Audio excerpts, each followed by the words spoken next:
Welcome to the 700 Club. A preemptive strike may have stopped a massive Hezbollah attack on Israel. Israeli warplanes took out thousands of Hezbollah missiles ready to launch at the Jewish state. The terror group fired more than 300 rockets and drones, which did little damage. Now Israel's prime minister is sending a warning to Iran and Hezbollah. There's more to come. CBN's Julie Stahl reports. Israel sent more than 100 jets to attack dozens of sites in Lebanon Sunday morning, destroying more than 1,000 rockets Hezbollah planned to launch at Israel. As soon as we identified Hezbollah's intention to carry out the attack, we thwarted the majority of the attack. Hezbollah attempted to severely harm the north and center of Israel, but was met with an iron fist. Thousands of missiles and drones were primed to be launched against civilians in Israel. Had these missiles and drones flown, the death toll would have been in the thousands with massive damage. Hezbollah's leader insists Israel started the trouble and his terror group reacted in defense. It was an aggression, not a preemptive act. If we assume that it was a preemptive act, then it had no impact at all on our military operations. Hezbollah managed to launch 320 rockets and attack drones. The terror group reportedly targeted Israeli intelligence targets in central Israel. The only Israeli casualty was a sailor killed by shrapnel falling from the sky. Israeli Ambassador Michael Herzog believes the preemptive strike may have prevented a wider war. But he says the threat on the northern border remains, making it impossible for thousands of Israelis to live in their own homes along that border. We have nearly 70,000 people in Israel, northern Israel, away from their homes, refugees in their own country, and we have to make sure they can go back safely to their homes. Herzog also noted that the strong U.S. military presence is helping deter Iran. 2 carrier groups are now in the region. The White House is still pursuing a ceasefire deal to end the war in Gaza and bring the region back from the brink of war. However, Hamas has still not accepted a deal. It is incumbent on all parties in the region to work towards de-escalation and stability. And so we are feverishly working in Cairo as we speak with our team and the teams of the other mediators, as well as with the Israelis, to get to a ceasefire and hostage deal. Israeli Prime Minister Benjamin Netanyahu says the fight with Hezbollah and Iran is far from over. Monday afternoon, Israel carried out strikes on a Lebanese border town near the city of Sidon. Nasrallah in Beirut and Khamenei in Tehran should know that this is another step on the path to changing the situation in the north and returning our residents safely to their homes. And I repeat, this is not the end of the story. Julie Stahl, CBN News, Jerusalem. Well, Jonathan Conricus is a former spokesman for the IDF and a senior fellow at the Foundation for Defense of Democracy. He joins us now for more from Tel Aviv.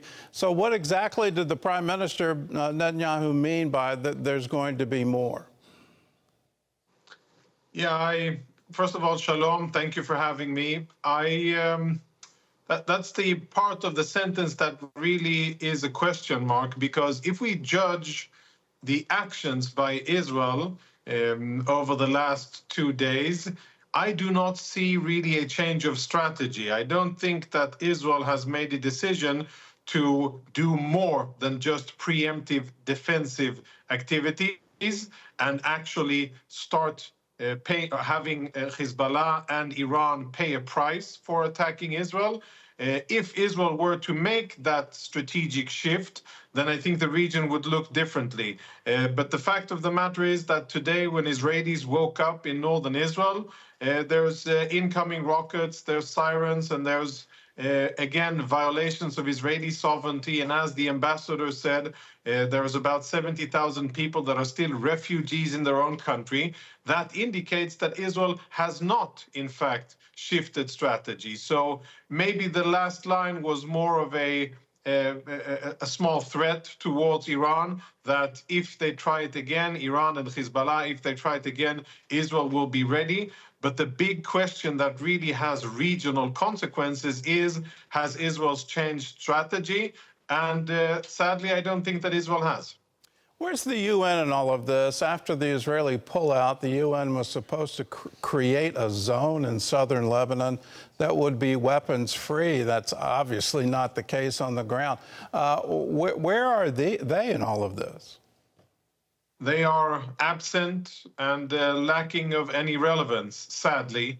And of course, had they been doing their job, had about 15,000 UN soldiers with a yearly budget of about $550 been actually implementing their mandate, which was stipulated by the Security Council to create a weapons-free zone in southern Lebanon. Had they been doing their job, then we wouldn't be in this situation that we are now. Israelis wouldn't have been evacuated from their homes, and Lebanese wouldn't be suffering.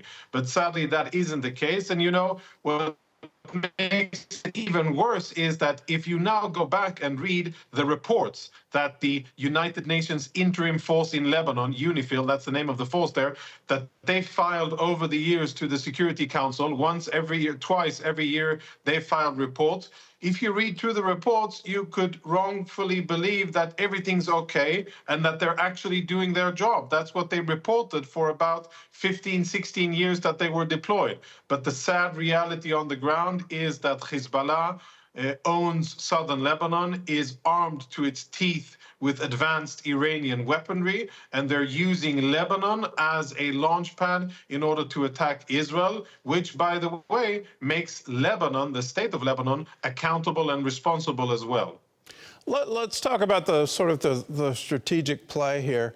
If this were happening in the United States, let's just say Canada, Toronto decided to launch missiles into Buffalo, we wouldn't tolerate it. It would, it wouldn't be let's build an Iron Dome to intercept the missiles. It would be, well, let's go take Toronto. So is there fear that somehow there'll be a much larger regional war, that this could trigger off multiple countries ending up in war against Israel? Yeah, you're right, sir. There are things that countries like the U.S. can do, and there are things that we, a small country in the Middle East, surrounded by enemies, many times are not allowed to, or are explained. It's explained to us that it's not in our interest to do so. And, the strategic question is a question that I think we should have asked ourselves many years ago. Why did we allow this Iranian proxy to become so heavily armed? When you look at Hezbollah's weapons, they have nation-state capabilities. They have an arsenal of between 150 and 200,000 rockets. They have missiles. They have lots and lots of troops. They have tunnels. They have advanced weapons that no other non-state actor has. They even have more weapons than quite a lot of European countries have today. And the strategic question that begs answering is, how did we get there? Why didn't we stop Hezbollah from achieving these capabilities before it did so? And as we look forward, yes, your concern about the regional war are definitely there. That is what we are at the brink of. If the IDF hadn't preempted the Hezbollah strike, then we could have been in a situation with lots and lots of casualties in Israel. We would have been forced to respond against such an aggression, and then that could have spiraled out into a regional conflict, which I think isn't in the interest of Israel or other countries in the region. So it's a very tense time, but we're about 24 hours after, a little bit more than 24 hours after the Israeli preemptive strike. So far, a tense calm is presiding, but with an enemy like Hezbollah, you never know what's next. Well, let's move to Iran, because they're obviously the puppet master, if you will.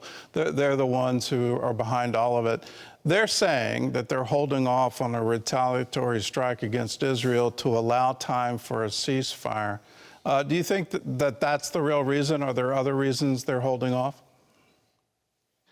Yeah, of course, the Iranians are not only puppet masters and puppeteers, but they're also very good at spin and propaganda. And what my assessment, and I'm not the only one who assesses this, is that the Iranians kind of jumped the gun when a few weeks ago they vowed, and this was said by the supreme leader of the Islamic Republic himself, that they were going to avenge the killing of a terrorist leader in Tehran a few weeks ago. That was unusual behavior from the Iranians because they usually make smarter and more cool-headed decisions. But since they said that and committed to attacking Israel, not much has happened. And I do not believe that the reason for the Iranians not attacking Israel is any regard for ceasefire or anything of a benign nature. The Iranians are not attacking because they are fearful of the Israeli response. And they know that their air defenses are penetrable. They know that our air defenses, also thanks to the U.S. joint investment and joint development of missile defense, which we are very thankful for, they know that Israeli air defenses are solid and almost airtight, and they know that their defenses are weak and penetrable, and that's why I think they're thinking hard twice and three times about attacking Israel. Let's talk about an even deeper strategic position, and it's one that's worried me since October last year, that somehow or other Israel is going to come out of this so tarnished on the world stage that it's going to be very hard. I'm deeply concerned with Senator Warren out of Massachusetts, senator from Vermont, who's long been a critic of Israel, but they're now claiming that the U.S. cannot support Israel with weapons because of what is currently going on in Gaza. Is there concern in Israel about the overall reputation? And it just seems odd that Sinwar is saying we have Israel right where we want them. Is this one where you can win the battles but lose the larger war? Yes, sir. Israel is facing a war on various fronts, one of them being the information front and the court of public opinion. In it, we are not faring too well. On the ground, we are defeating our enemies in Gaza and to a certain extent in Lebanon, but we are not faring well enough when it comes to diplomacy, and there are powerful forces that are teamed up against Israel. There's Russian misinformation, there's Iranian money, including in US campuses, and Qatari money in US politics, and there are lots and lots of external influences that are trying to undermine the legitimacy of the state of Israel to exist and to defend itself, and to weaken the strategic bond between the U.S. and Israel. I am concerned by it, but I am also happy whenever I travel to the U.S. I just participated with CUFI, their annual conference, and I speak with a lot of non-Jewish groups and organizations, and I'm very strengthened by the level of grassroots support for Israel, which is strong, solid, and persistent, which is also translated into political power and elected officials who vote continuously in favor of the U.S.-Israeli relationship. So to summarize, yes, there's room for concern, and it is a very difficult fight that we're fighting, but there's also a lot of room for optimism because the grassroots support, especially in the U.S., for the U.S.-Israel alliance is strong. People understand that it serves American and Israeli interests and that it serves those countries both well on a moral, but also on the level of interest. And I think that will be something that will stay around. But there are significant challenges stacked up against Israel, for sure. Well, we encourage you and encourage you to stay strong in the midst of all these many threats. We stand with you, and you can count on us. Jonathan, thanks so much for being with us. Thank you, sir, and God bless.